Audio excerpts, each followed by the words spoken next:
Welcome to the Block Exploring Podcast, your first step into the world of crypto and blockchain. The Block Exploring Podcast is your one-stop place to find quick, clear, and unbiased information on everything in the crypto space. Our goal is to help you grow familiar with the crypto space by growing along with us as we go on our crypto journeys. Follow @Block Exploring on Twitter for our newest uploads and our publishing schedule. We, here at Block Exploring, are crypto enthusiasts working hard towards becoming experts. Today's podcast is presented by co-hosts Tommy and Elias. Find us on Twitter under @SabaiSquared and @OtokoCrypto. Right now you can find us on Spotify and YouTube. Before we start the episode, we would like to inform you that we are not financial advisors.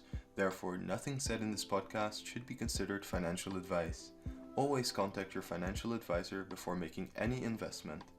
With that said, sit back and enjoy today's podcast.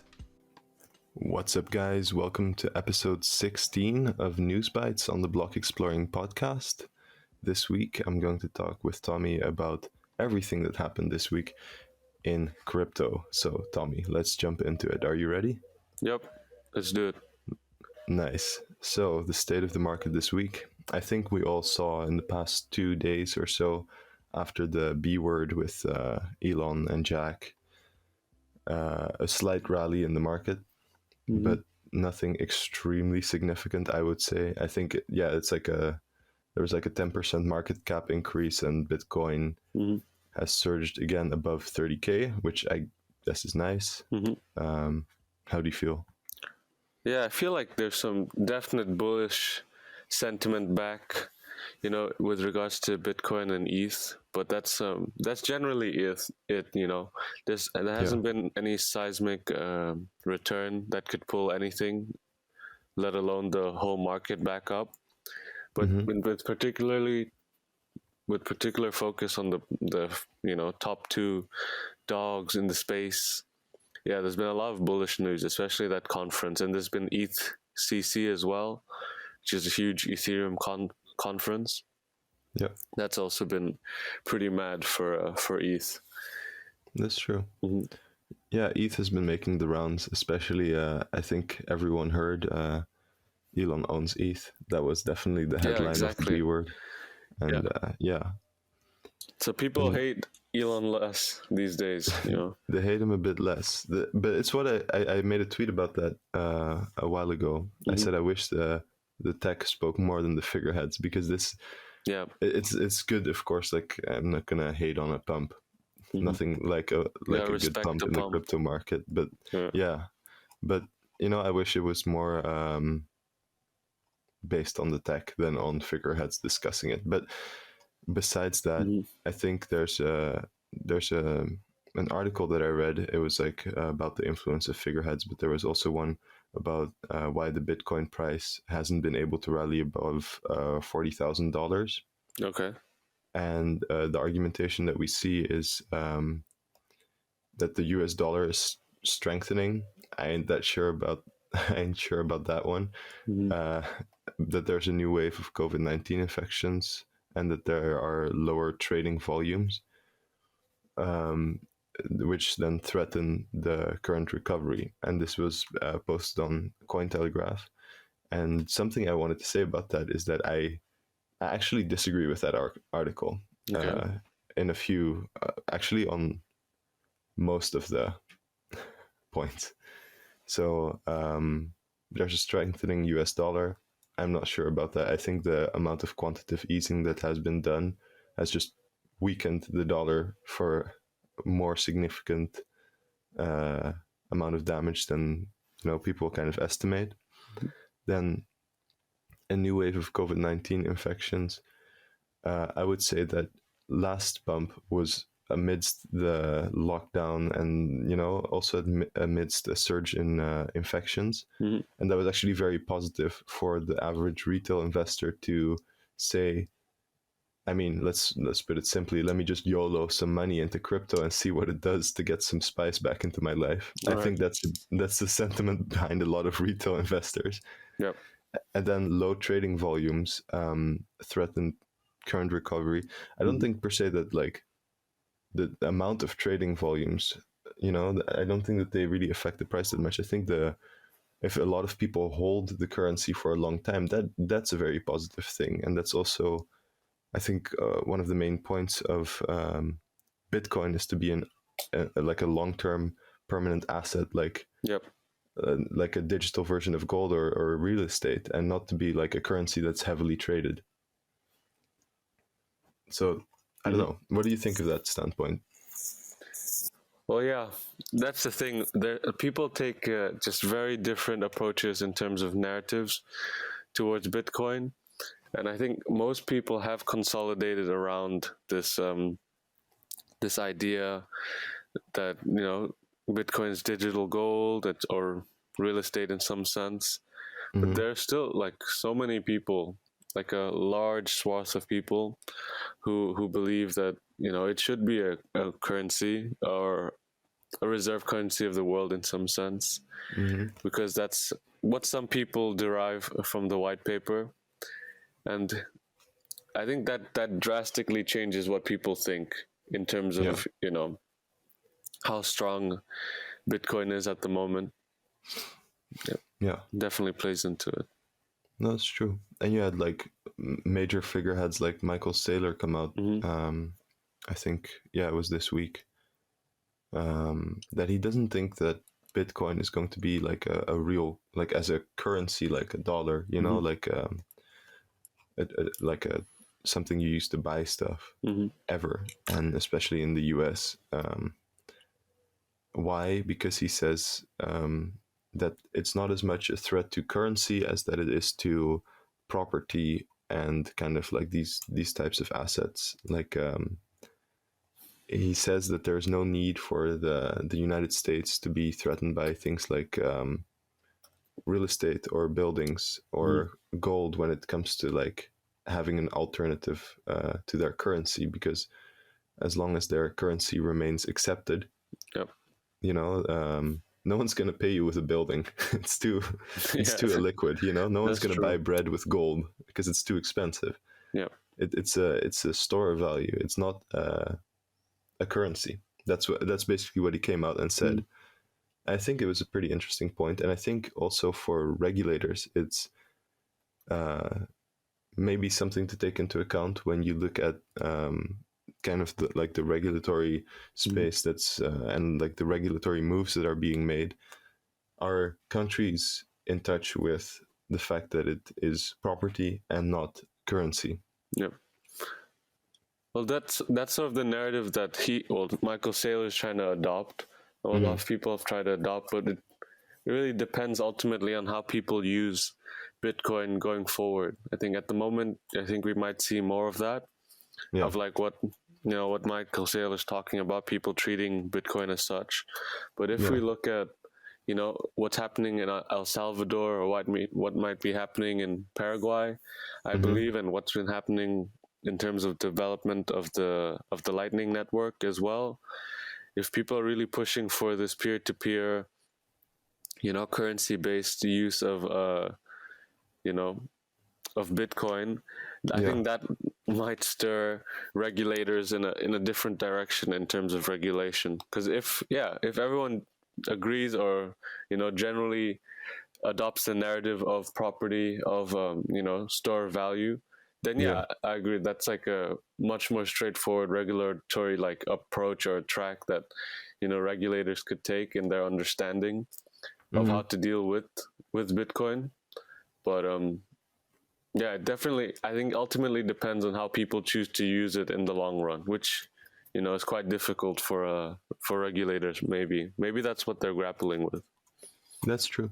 That is true. I think that's also what they're grappling with, and also take into account that this is Michael Saylor talking. Michael Saylor is Michael Saylor. This is the guy that tweets. I mean, not to speak ill of Michael Saylor. I think he makes a lot of very good points, and I just think it's important to take into account that he's a Bitcoin maxi, and that he regularly tweets things like, I don't know, what's the latest tweet he made? If you can't explain it simply, you don't understand it well enough. And then credit the tweet to Einstein on Bitcoin. I think you should take some of the statements he makes as more like a large, more abstract philosophical discussion of what he thinks the currency should be of, rather than what When it is we cut it. practically being used. Agree, dude. Yeah. Yeah. The Bitcoin maxi is strong. It's strong in him, but you know, it's strong in many people. That is true. That is true. Nice. Yeah, and then in other news, I think that there's a very interesting discussion going on, moving away from Bitcoin and cryptocurrency and like the state of the market, about NFTs and like the regulatory and legal perspective that people can take on NFTs. So That's an what people interesting say, topic. I mean, I've heard that people attribute NFTs to, well, liken them to digital rights and digital copyright yeah, in a sense. That I feel like that's one way of using it, and that's like a really interesting approach. yeah, no, that's true. I think one of the interesting things I've seen is that owning an NFT is different of owning, you know, an anything, because you own the actual right, like you own the actual NFT itself and not the right of the underlying asset. Yep. So currently, if you own a house, you don't own the house per se. You own the piece of paper that indicates that you own the property rights. Yep. Whereas with an NFT, given that the storage is also, you know, on which the NFT is stored, Yep. is secure and trustworthy and hopefully decentralized, that you actually own the NFT itself. Yep. As well, and all the right links to them, linked to them. That's, and I think, yeah. Sorry. No, go for it. Yeah, no, that's definitely an interesting point, because that's a big thing with NFTs now, which is, I think, what we believe is oftentimes very much overlooked, is the true ownership of NFTs, and how does that work, and how people aren't being aware of how, you know, they essentially own a transaction that's occurred on or a fungible token on that's been validated on the blockchain, and whatever is attributed onto that token is held on some server, right? So if whatever that was, you know, is deleted, then the associated image or you know, video or whatever that's been attached onto this NFT is gone. So you essentially just have what would you say? Yeah, just some code essentially, which is nice. Yeah, but I think, for example, with NFT art, and you want the visuals as well, that, you know, that come with the, you know, the art, the NFT, which is you know, something that I think a lot of projects are probably looking at now. And you know, our project Anspar that we've recently gone live with last week is also looking into this.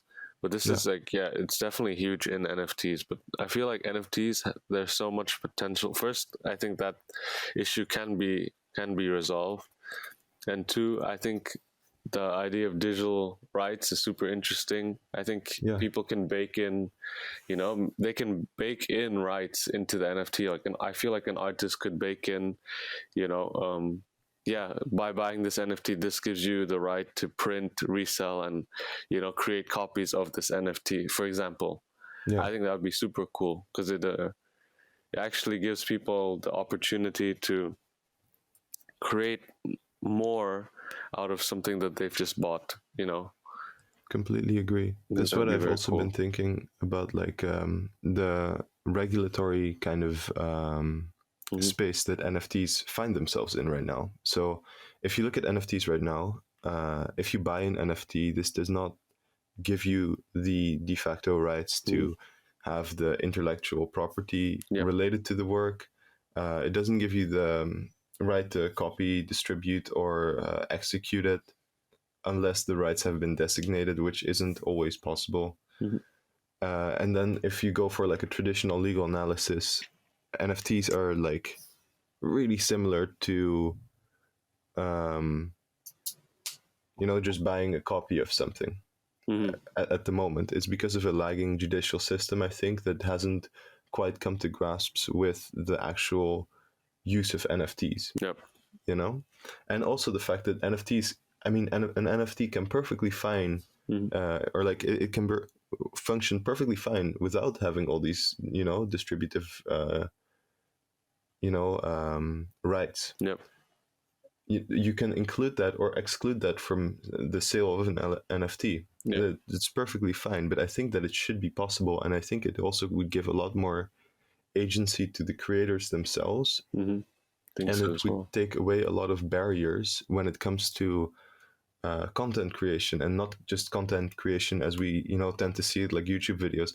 Content creation, like let's say an architect decides, I'm designing this beautiful home, and I'm going to sell my design to whoever wants it. Well, that's kind of cool. The blueprints.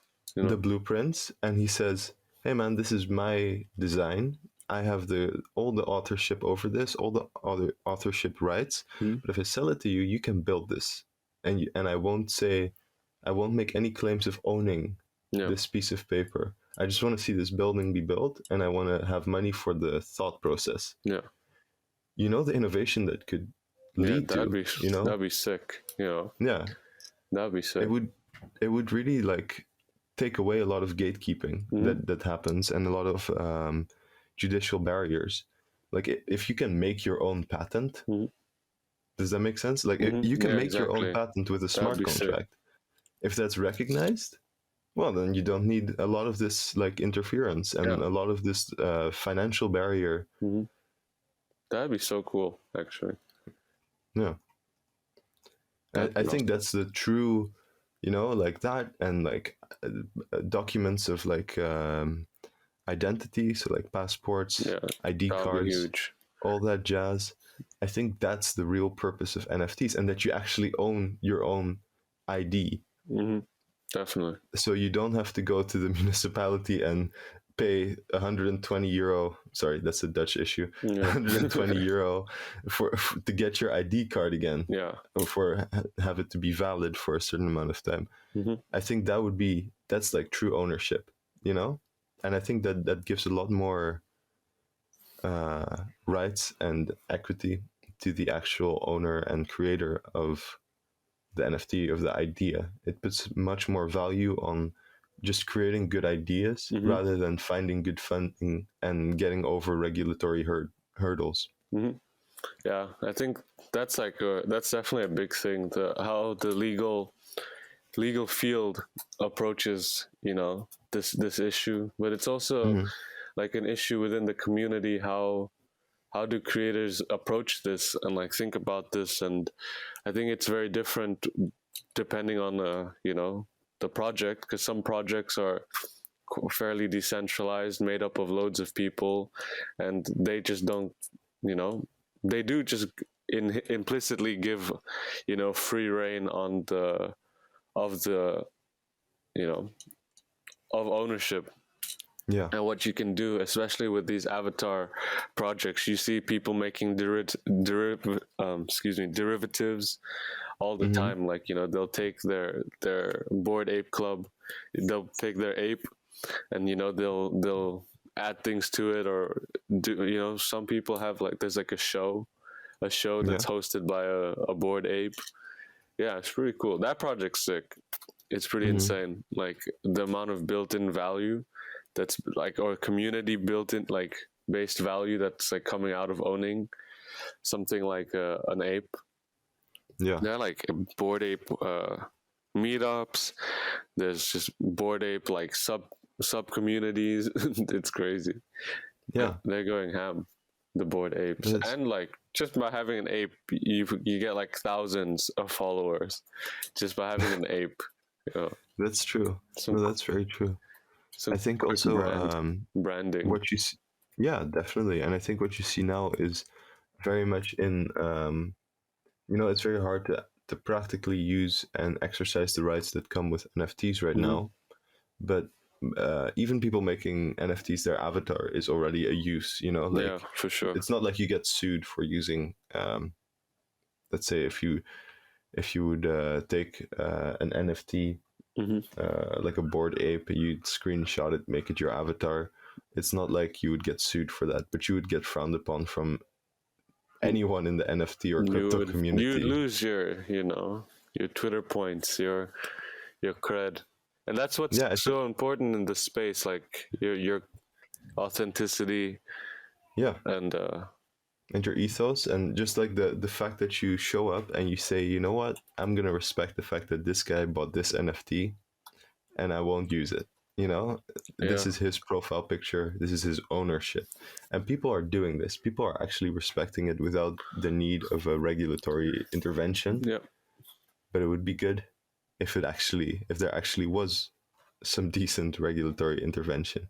Yeah, no. Someone on Twitter likened it to, knowing whether you have a real designer bag and not having a, real designer bag. I thought it was very apt comparison, Yeah, no, definitely. It was cool. But that's why I think when it comes to NFTs, the gaming space is like the place to start practically seeing the use of NFTs in a more like, how do you say it, like a modulated way. So you have to respect the rules of the game, right? So you have to respect the NFTs. You have to respect the way that the NFTs are being used within the the social contract of the game. I don't know how to explain it better. But like this is, I think it's if you look at the game you've been telling me about, Axie Infinity. Man, Axie Infinity, it's lit. In an abstract way, it's looking into society 20 years from now. Not per se that the society will look like the game, but I think that I think that if you look at the use of NFTs and the way that they are being employed in a very abstract way of seeing it, I think you can see how NFTs will be used in 20 years just in society. Yeah, I mean, the big thing now with NFTs is play to earn games, and Axie Infinity has been exploding in this genre of NFTs as of recent, and it's just amazing because they're soon to have the biggest Discord channel in the world. That's like how big the community is growing, and this game is creating like multiple economies out of the game, and it's kind of a madness, right? Because there's the Axies you can buy, the 2 different tokens you can earn, and the whole game is designed in such a circular way, and very like so well. It just offers a lot for the users to do and to earn. And people are coming up with such interesting ways to go about earning in the NFT space, and specifically Axie Infinity, because a lot of people because now an Axie costs at least 200, like for a cheap one is $300. So that's kind of a lot, like, because you need 3 Axies to start the game. So that's like what, $700 minimum just to start, which is quite a lot for people to shell out to play the game.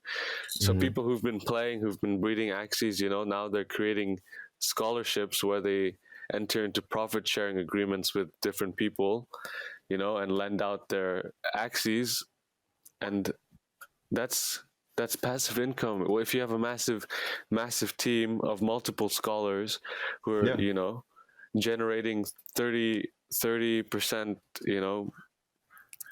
income for you from each scholar, that's a madness in my it's opinion. Almost like like an employment contract that makes use of what do you call it, like a clause where it's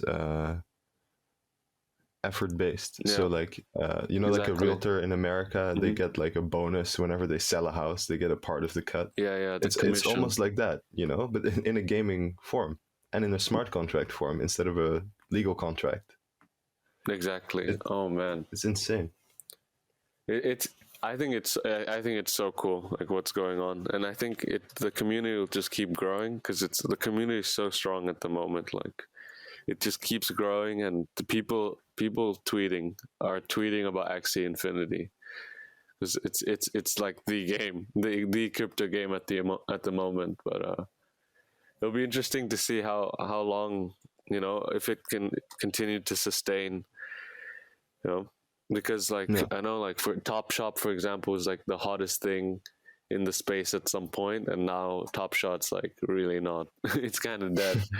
but yeah, I have faith in Axie Infinity, because like whole country, like the Philippines, like everybody is playing Axie Infinity. They talk about Axie Infinity in the news. Like, there are whole channels that just are Axie Infinity focus, and now there's like a huge rise in streamers for Axie Infinity, and they're garnering a couple thousand views at the moment, but they'll soon, I reckon, hit a mill, a couple 100,000 at least, like followers. Like, this game is gonna be huge. It's already huge. Man, it is already huge. Exactly. Yeah, as I said, I think it really shows the potential of NFTs in the real world as well. For sure. Yeah, I think it's been some really interesting discussion and some really good insights this week. Mm-hmm. And with all this being said, we'll see you guys next week in a new episode of News Bytes. Stay tuned. Follow us on Twitter @SabaiSquared, @OtokoCrypto, and on, of course, the @BlockExploring podcast. And we'll see you soon. Peace out. Peace.